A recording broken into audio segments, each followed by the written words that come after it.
รู้สึกดีไหมบอกกันบ้างสิเธอเพราะว่าคิดถึงมาพบมาคุยมายิ้มให้แล้วจะไปคือวันหลังจะมาใหม่จะมาตามห่วงอารมณ์ผสมกับความคิดถึงกันอย่ารำคาญกันเลยนะเธอจ๋าก็อยากจะร้อง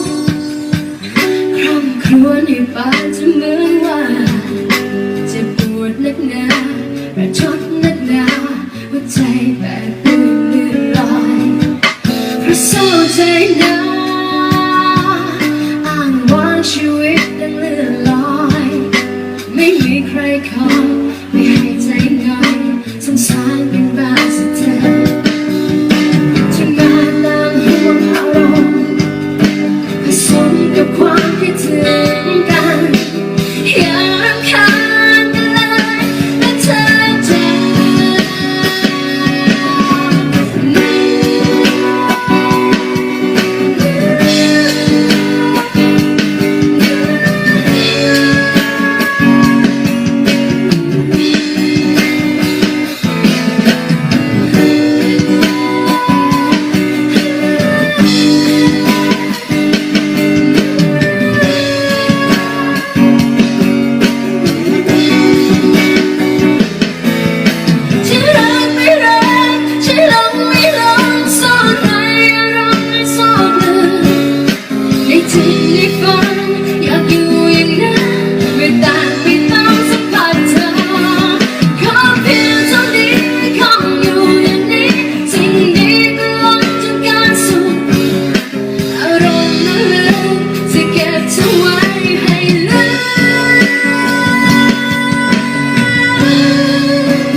เพื่อจะถามไทย